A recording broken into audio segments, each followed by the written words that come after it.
Tonight, 3 of the best competitors to ever hit this kitchen will battle it out in the most amazing culinary showdown. You're watching the MasterChef Canada Back to Win finale. This season, 12 former competitors were invited back with skills honed by passion and professional experience. I've been working really hard to improve my savory and my sweet skills. They proved they were back to win. I want to just blow everyone out of the water. After facing new challenges designed to test their elite talents. It's all quite emotional, what comes out of you in these moments. 9 were eliminated. Thanks, guys. And now Christopher, Taya, and Andy will battle it out for $100,000. A chef's package of Miele kitchen appliances, and the life-changing title.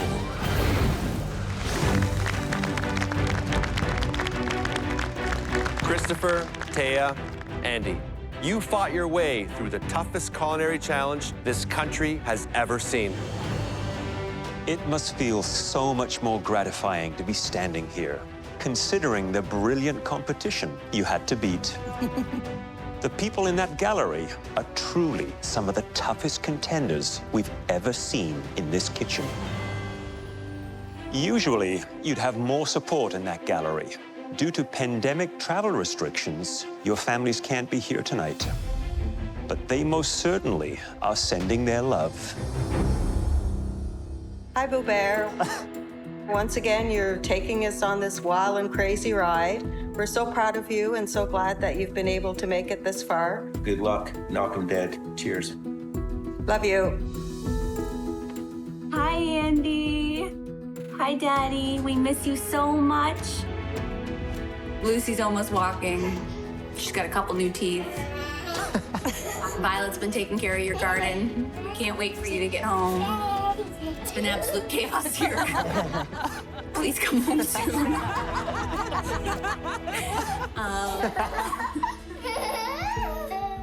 Daddy, I hope you win. Oh my goodness. Go and win it, Andy. We miss you. So sweet.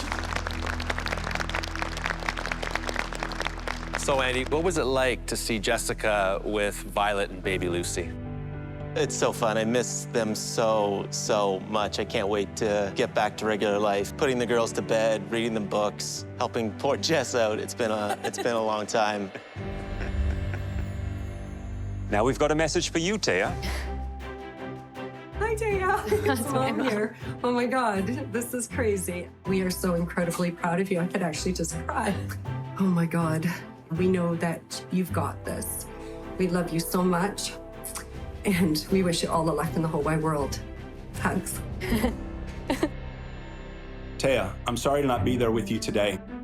I know you've got a lot on your mind as this journey reaches its finish line, but I'm proud of you. And I love you, not just because you're standing in the MasterChef kitchen, but for all the hard work that you've put in to actually arrive at this moment. Cook from your heart to show them who you are. You've got this. I love you. So, Taya, the last time we met Colin, he was your fiancé. When did you get married? We got married in October, and then pandemic happened, and of course, he's from the States, and being separated, when I go home, I'm not with him.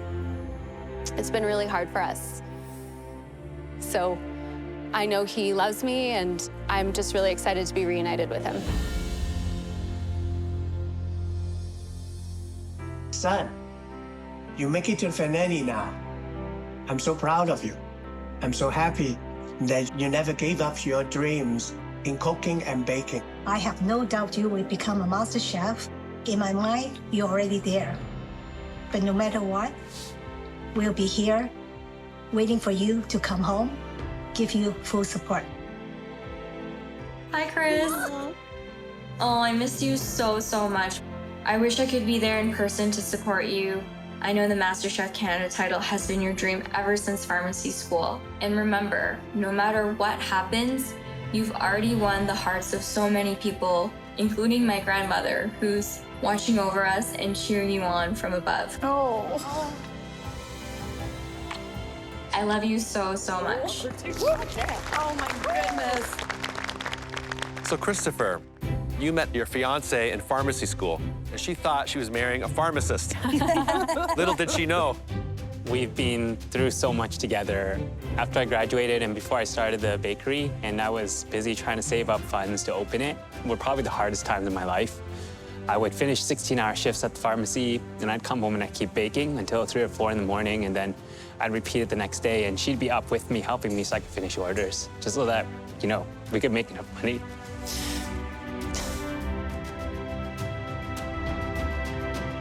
So she's really been my rock, and I would love to bring back the title for her. Tonight, as a special feature for the finale, your kitchens have been equipped with premium German-made Miele steam combination ovens with built-in vacuum sealing drawers. You will have 3 hours, and at the end of each hour, you'll deliver us a new course. The clock will not stop until the 3 hours have elapsed. We will taste your appetizers and entree in private while you keep cooking. Then we'll taste your desserts out here in front of you and your former competitors. Oh,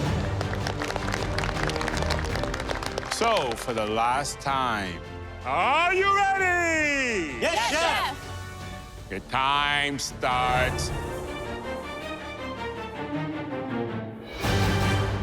now!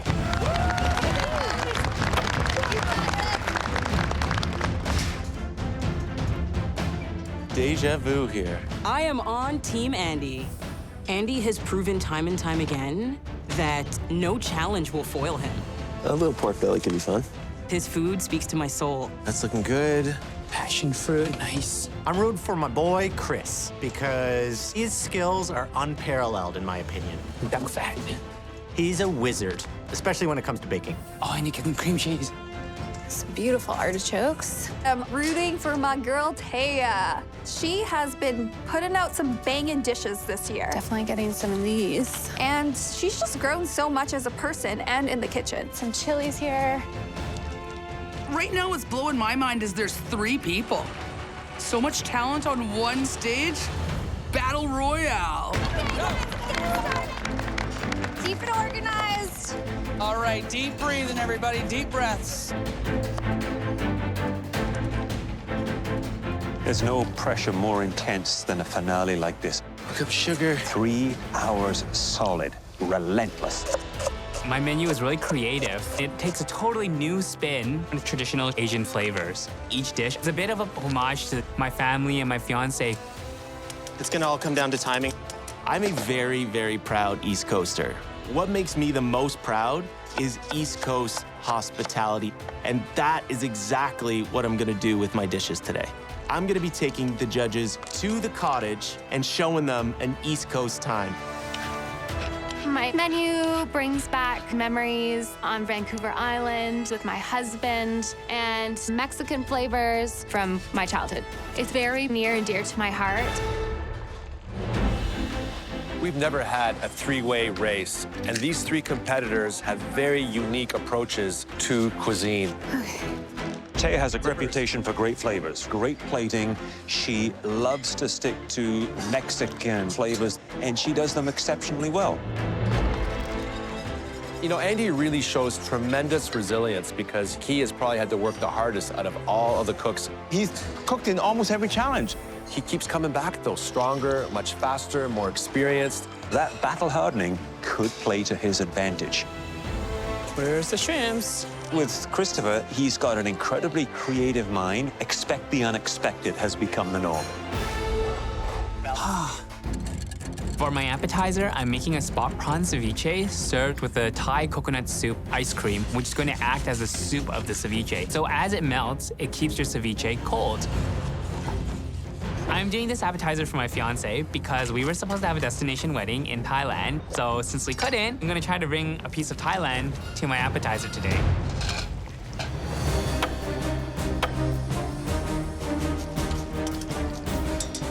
Andy. How we doing, Chef? Did you ever think you would be back in a MasterChef Canada finale? Not in a million years. Walk me through your first course. So anywhere you go on the East Coast, you're gonna find incredible seafood platters. So we've got pan-fried scallops, some cornmeal fried oysters, we're gonna have some pickled mussels, some green apple vin to lighten it up, and a big dollop of caviar to get the party rolling.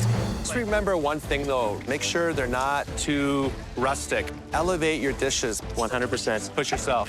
Thanks, Chef. You're doing great, Andy.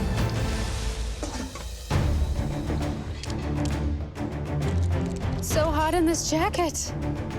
I'm doing a snapper crudo with crispy skin, and then I'm doing a whey cucumber foam and a compressed cucumber with lime. Snapper is something that is very common on Vancouver Island. And as a child, I used to go fishing all the time with my dad, and we used to go to the marina and eat fish tacos. So this is kind of like a super elevated version of a fish taco. Okay, deep breaths. 30 minutes! 30 minutes has gone by. Keep it up, keep it up, keep it up. Push, push, push. You got this, you got this. I look at my ice cream base, and it is just goop. I realized I added way too much thickener to it. I can't believe I made such a basic mistake. Christopher looks really stressed right now. Come on. I knew coming into this course exactly how much starch I needed to add, and I still managed to mess it up. I'm panicking. No, I need to thin it down a little bit. I put a little too much starch in it. Come on. The only way I can fix it is by blending it with more chicken stock and cream. Good call, Chris. Yep. And then I'm going to try to fortify the flavor with some more fish sauce and lime juice, and hopefully that will save it. Yeah. Better? Yeah, much better. That looks better. Now, I hope I have enough time to finish it in my ice cream maker.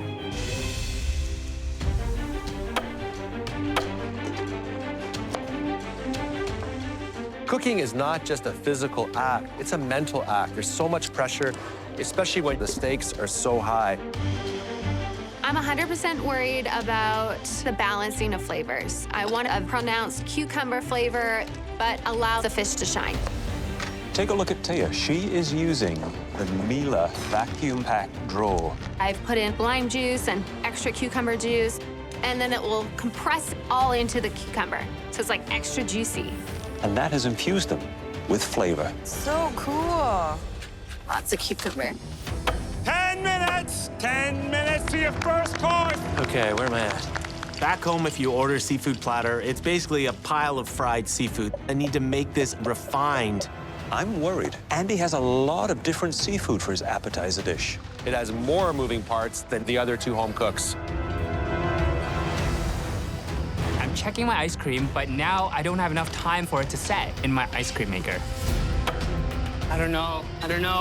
What can I do to freeze this ice cream in the last minute? Can I get liquid nitrogen? And here comes the science. I'm gonna try and pour liquid nitrogen into my ice cream machine to cool down my soup really rapidly so that it can finish freezing. Okay, come on, cool for me. Liquid nitrogen, it's risky, risky business. If you add too much to your ice cream base, it will turn into rocks, and it will actually seize that machine. It will stop it from churning. He's got it, he's got it, he's got it, he's got it. Yeah, Chris. There you go, Chris. There is a bit of a risk, but I have no choice. I had to get this done. Oh my gosh, okay, stay calm. Snapper is a very delicate fish. Oh, she's torching it. I'm crisping up the skin, but keeping the base raw. So we need to make it more. You just have to be really careful not to overcook it. She's got some blowtorch on crudo. It's pretty and it's effective. Stay calm. 2 minutes. You've got time. You got this. This whole competition is gonna come down to the smallest of details. Andy, that looks so good. I'm fanning away the smoke from the ice cream machine, and I look in, and my ice cream's starting to set. Yes, Chris, beautiful. 1 minute! You only have 1 more minute left. One more minute. Come on, guys. The final minute. Going. Final minute. 1 more minute. Come on, push it. 5, 4, 3, 2, 1. Servers are coming to pick your appetizers now. The judges will now head to a private room to taste all 3 appetizers. The first appetizer up for tasting is Christopher's spot prawn ceviche, marinated in calamansi and chili, and served with a tom kha gai ice cream. I like the plate. It's very colorful. The tom yum kai is going to melt and provide the dressing.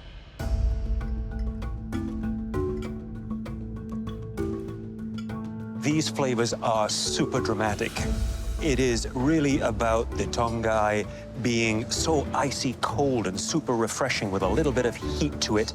Those gorgeous, sweet, tender, succulent shrimp served raw are just loving bathing in this bath of wonderful flavors. Overall, great control of flavor, acidity. I wish there was a little more of the calamansi dressing because it had wonderful depth of flavor, but you needed more of it to cut through the heaviness and the richness of the coconut. The next dish up for tasting is Taya's, a red snapper crudo with a buttermilk whey foam, masa tuile, and compressed cucumbers. You know, I like the presentation a lot. I think the foam is perfectly executed. I like the cucumbers, the way they're just these little wafers. And I like the way she charred the top of the skin. That was a really nice little finish to the dish.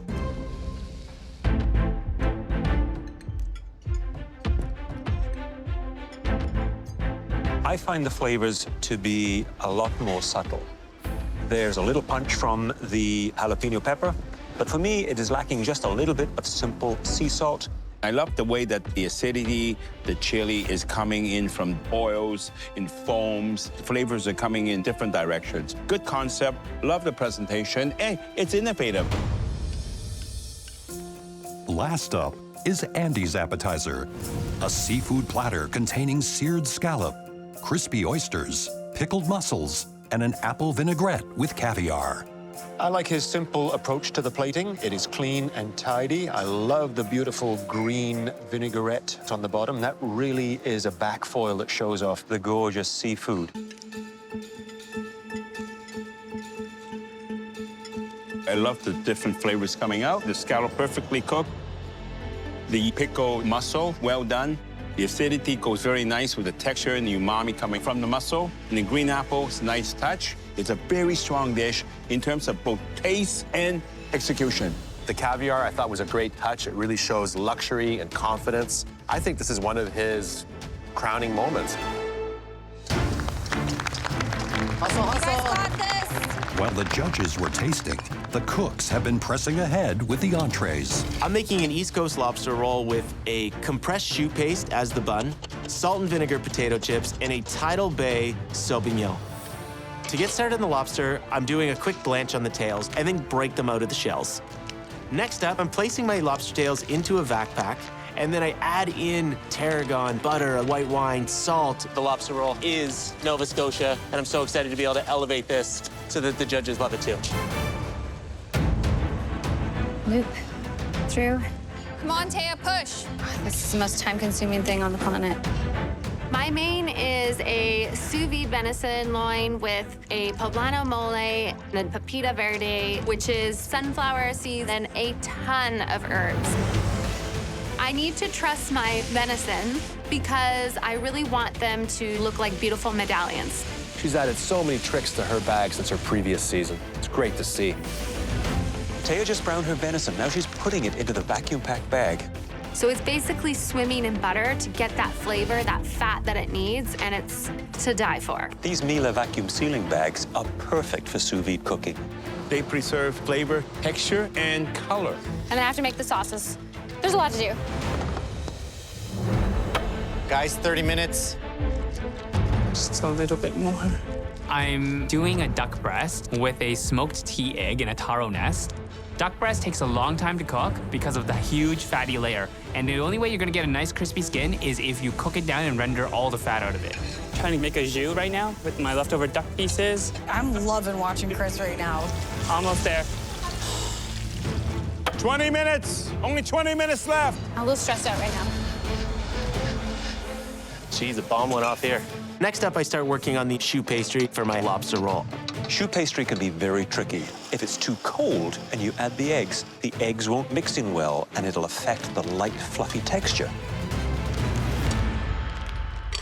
That's not how it's supposed to look. Oh, this choux pastry looks like a soup. Oh my God. My choux paste didn't stick for some reason, didn't work. Take a breath, Andy. It just didn't work.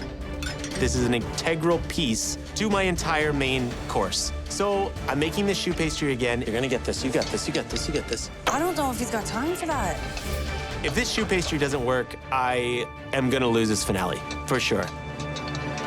And Andy's doing the right thing by restarting it. You're gonna get this, you got this, you got this. So I just take a deep breath, get back in there and fight. Oh, it worked. That's what it's supposed to look like. Oh, that's 100 times better, Andy. Let's get this in the oven and move on.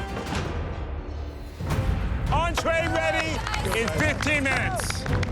I'm cooking some wheat starch. This is gonna be used for my taro nest. I need to steam the taro until it's very soft, and then you can knead the two together with some butter into it. Okay, let's start doing the eggs. Now I need to smoke my eggs. I really need at least 7 to 8 minutes to get a good smoky flavor. And then I still have to make my celeriac puree. Careful, Chris. I wish I had an extra 10 minutes to do this. Might be falling behind a little bit here, so I gotta pick up the pace. I'm working on my mole poblano, maybe just a hint more salt.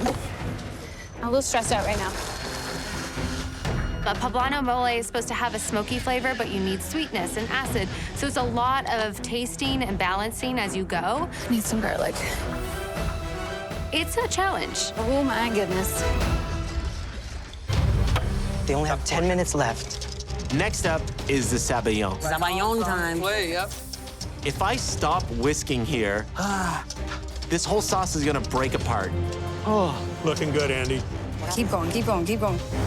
This taro egg is extremely technical. You have to hold the basket at just the right level so that the oil is only frying the taro, but not frying the egg. It has to be done perfectly. 5 minutes! Entree up in 5 minutes! Keep going, you got it! Come on, guys. It's all right. There it is. Whew. I was worried about it. Oh, Taya's plating. I'm pushing as hard as I can.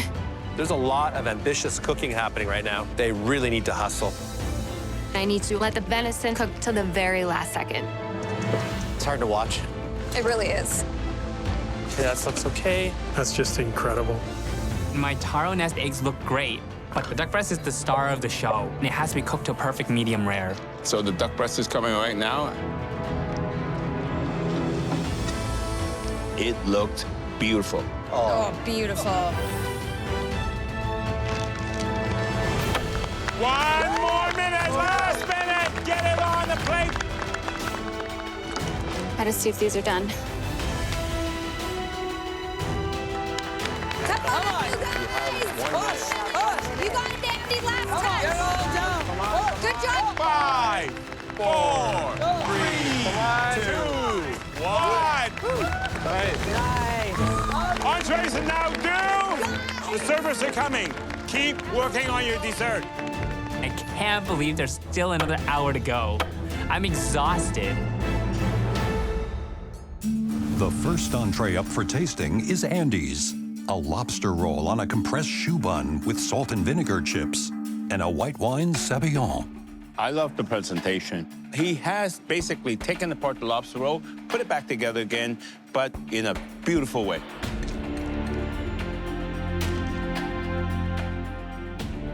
I've never seen a lobster roll quite like this. The sabayon is beautiful. It's very light, very ethereal. The lobster is cooked to perfection. Unfortunately for me, I feel like he cheapened the dish by putting a choux pastry underneath it. It feels more like an appetizer than a main course. I think had he put something in the choux pastry, a little bit of cheese or lemon zest, it would have just tipped it over the edge for me. But otherwise, the lobster is beautifully cooked, and the sabayon sauce, that balance of acidity, creaminess, nicely seasoned, absolute delight. Next up is Taya's entree, a venison tenderloin with roasted turnips, pepita verde, and a poblano mole. I like the presentation. It is very modern, beautiful colors. I think it's very clean, it's very direct. I like the two sauces. It is captivating the way she plated this dish.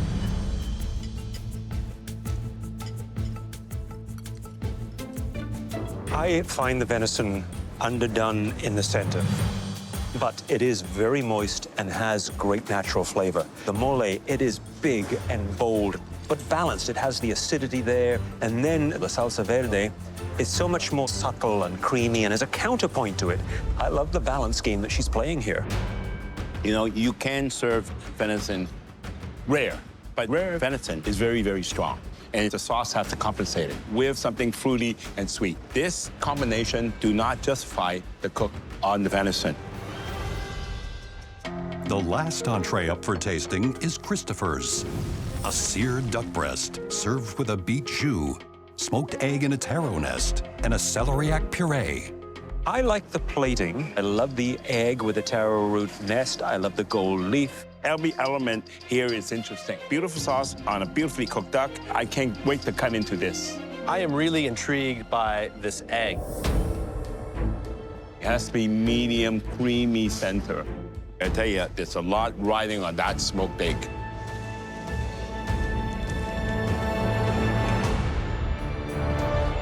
Hey, wow. Look at that. That is perfect.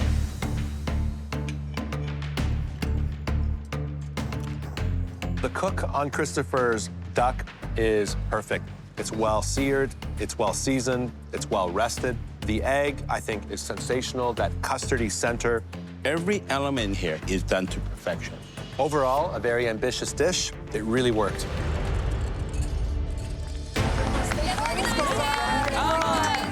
The cooks have 45 minutes left in their third and final course. Home stretch. Yeah, home stretch, home stretch. Oh my goodness, I've got one dessert left. I'm known as a dessert guy. I can't make a mistake on this round. Hey there, Christopher. Chef Michael.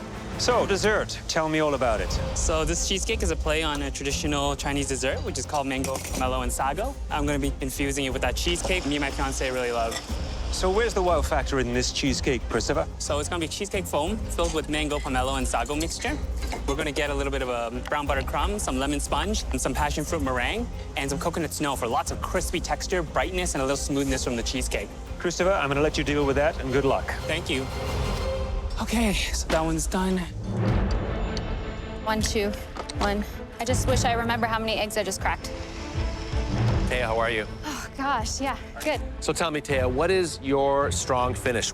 When I went to Mexico with my husband, they served these amazing hibiscus margaritas that were rimmed with chili. So I'm doing a play on that.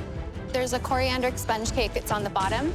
There's a macerated tequila lime melon, a hibiscus panna cotta, and then there's a habanero ice cream. Amazing. And where does the tequila come in? In the macerated melons on the side of the bowl. That sounds awesome. Yeah. I love it. Thank you.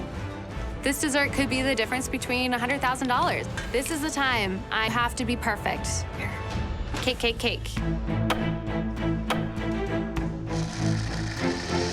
This is the end of the night at the cottage with Andy. For dessert is one of my favorite desserts in the world, a blueberry grunt. An East Coast classic that at home we'll eat around the campfire. There you go, Andy. In the oven. Hey, Andy. So you're doing a blueberry grunt. How are you gonna elevate it? We have a lemon blueberry cake in the oven. I'm gonna smoke a compote. Yeah. I've got a meringue that I'm gonna toast, similar to around the campfire, so that marshmallow flavor. Great idea. I also have a lemon gelato disc that will sit over everything and be able to peer down through, that will have flowers and blueberries on top. Okay, I'm looking forward to that gelato ring, okay? Can't wait for you to try it.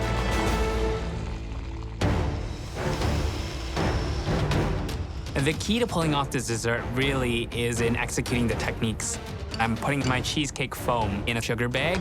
It requires you to cook isomalt, which is a sugar, down until it's in a hard ball stage, which allows you to pull it and tease it into a bag shape.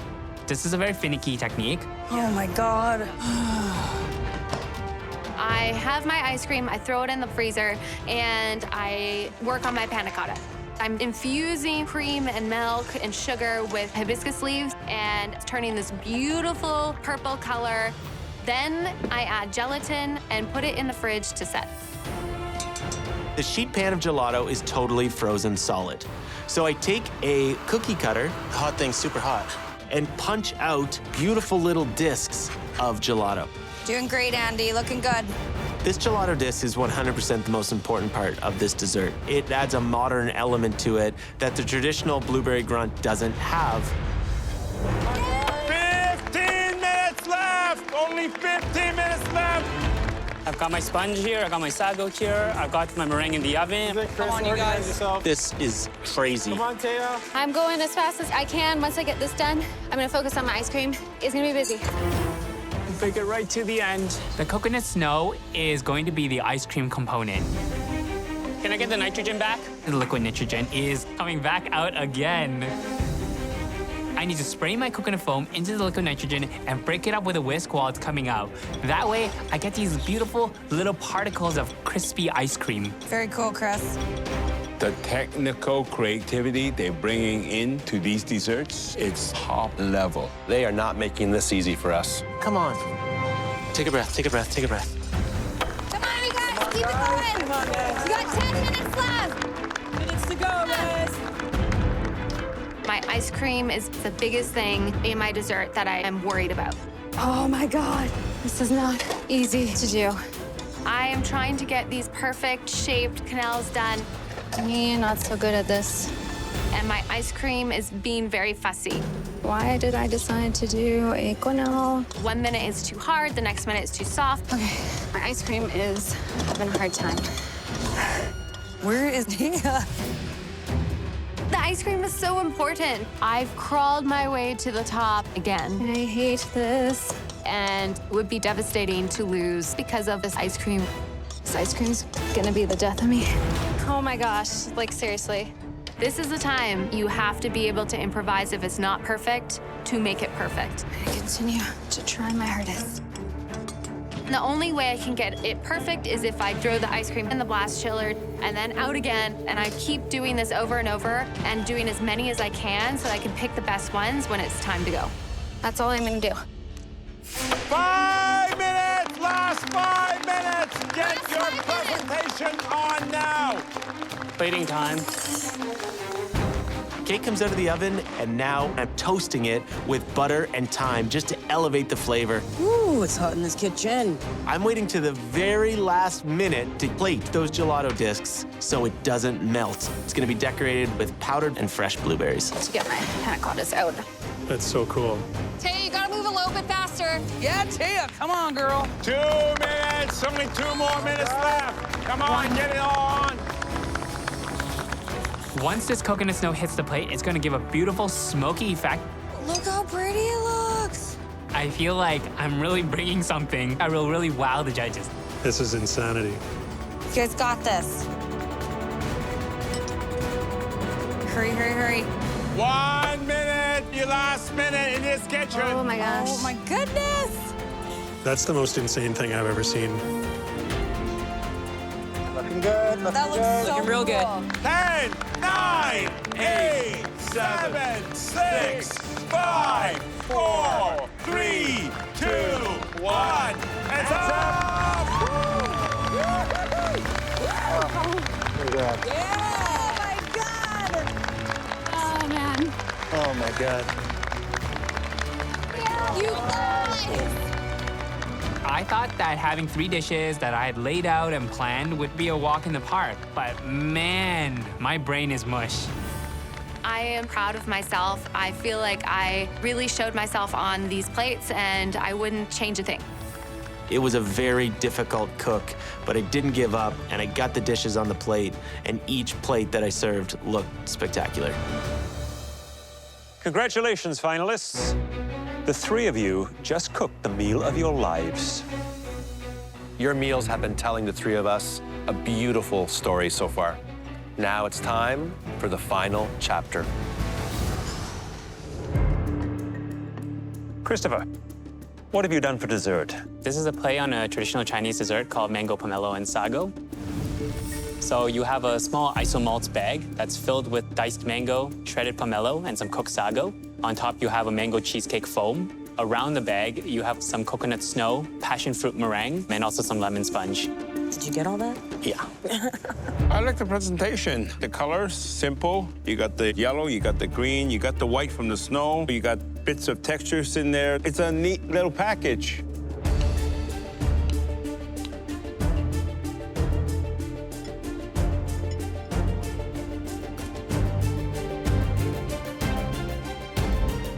I don't like this. I love it. I like how light the passion fruit mousse is. I like the little sponge pieces of cake that are just studded around. The isomalt basket is really smart instead of sugar because isomalt really breaks down very easily and it can handle the moisture of the passion fruit mousse. I think overall, it is one of those show-stopping desserts. I, too, love the exotic notes, the rich mousse that sits on top. But I would have loved to have seen just a little bit more of that diced mango as part of it. Andy, tell us about your dessert. This is a classic blueberry grunt. We have a smoked blueberry compote, a blueberry lemon cake toasted with butter and thyme, toasted marshmallow, and lemon curd underneath the lemon gelato disc on top. I have never seen a blueberry grunt looking this good. It is often heavy and stodgy looking. It's a humble, humble dessert. Yet this is a thing of beauty. Thank you.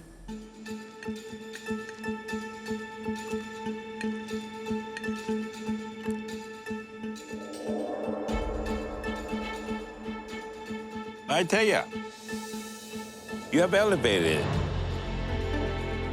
The lemon gelato ring gives acidity, but the sponge cake was heavy. I would have soaked it with a nice rum. It would have given it more depth. I think you've nailed the presentation. The flavors are very elevated. I love the blueberry. Instead of just the flowers on top, maybe a little bit of a zest of lemon, just to make it pop a little more. But that's so minor. It looks like you're giving Christopher a run for his money. Wow. Taya, please describe your dessert. You have a hibiscus margarita in dessert form.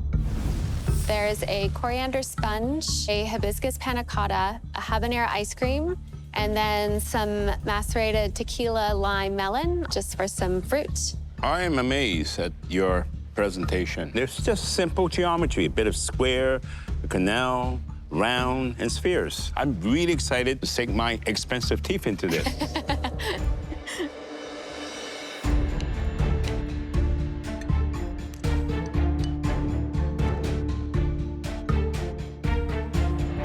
This is one of those desserts that stops the conversation.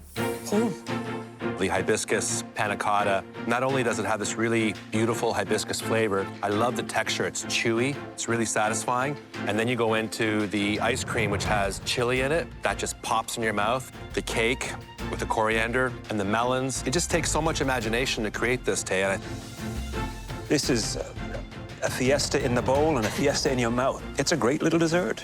You know, my tip to you would be, when you do a compressed fruit like this, you have a little bit of the extra liquid in the vacuum pack. I want to see that juice in the bottom of the bowl because I believe it would add another level of moisture to the sponge and just tie everything together. Thank you, Chef. Thank you. Cooks, you've left us with an incredibly difficult decision to make. Please give us a few moments to discuss.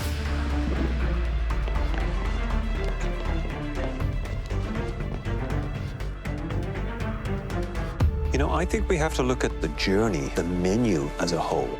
All three of them were strong. Taya's presentation, the concept was very strong.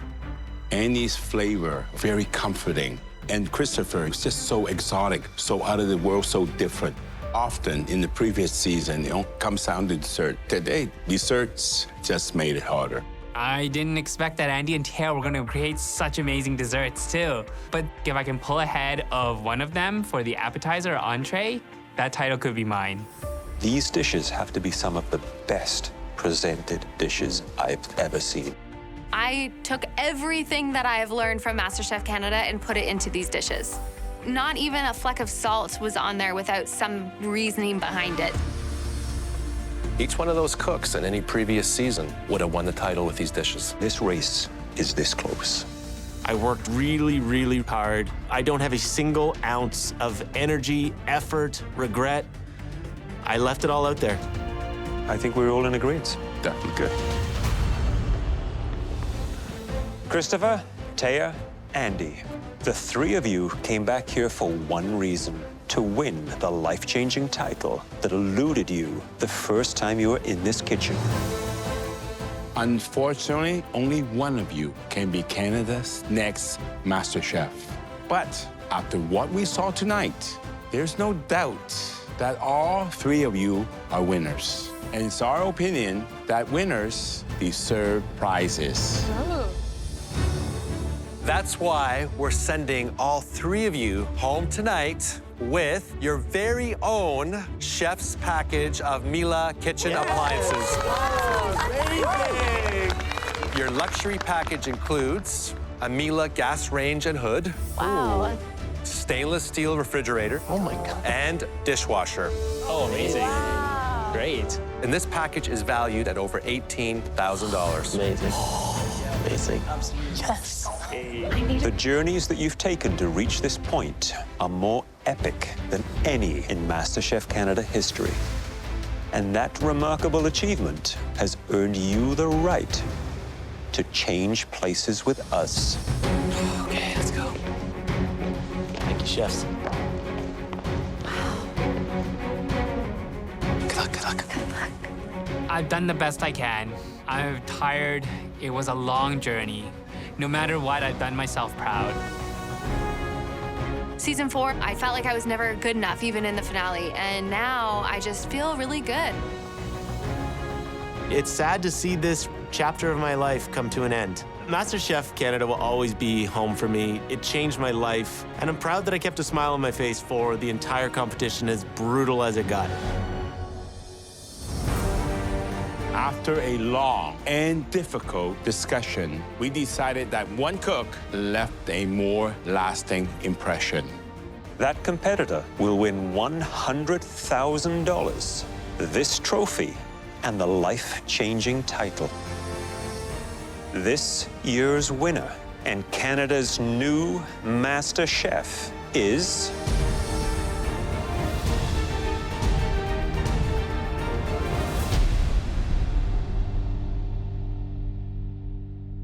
Christopher.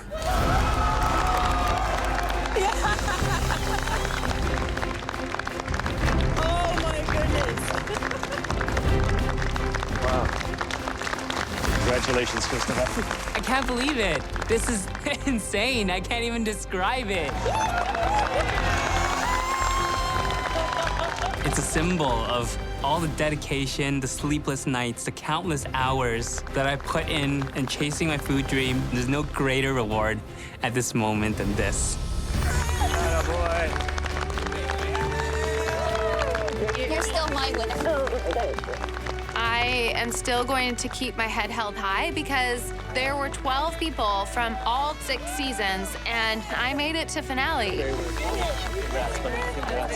Through this journey this time around, I've just proven to myself that I belong in this industry. I'll take runner-up again. It's not so bad. I did it. I really did it. I am Canada's Master Chef.